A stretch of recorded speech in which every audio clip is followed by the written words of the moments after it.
So, hi mga life, another video, another share guys. So, ngayong araw, isi-share ko sa inyo ang aking lulutuin for today's video.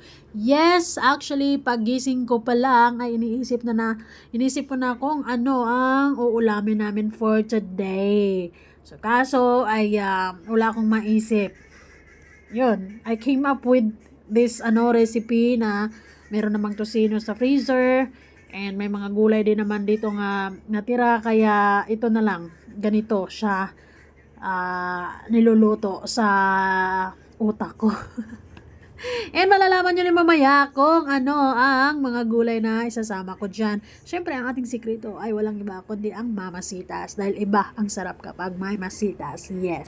So, ito na yung mamasitas guys. Nilagyan ko or mix ko with water.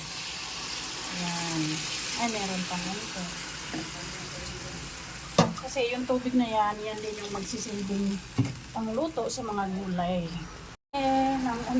Munti na yung sabaw. Lagyan na natin yung talong.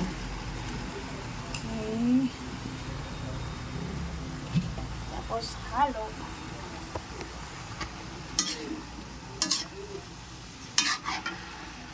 So, nilagay ko na yung slice ng mga repolyo guys para sabay-sabay na rin silang magluto, di ba?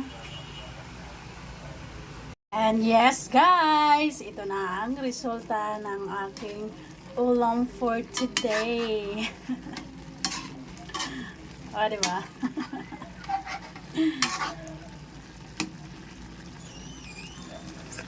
Yum, yum, yum. Healthy.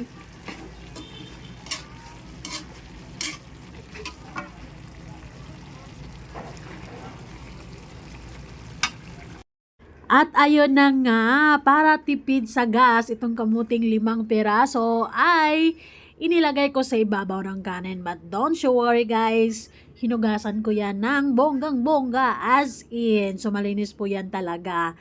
So, akala ko talaga hindi siya maluluto kasi luto na yung kanin tsaka ko siya ilagay. But then, after 15 minutes or 20 minutes, pag tingin ko, yan na, luto na, yay!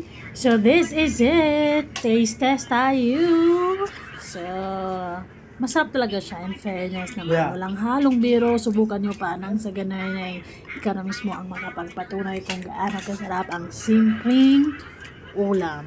No? So, ayun lang. Salamat!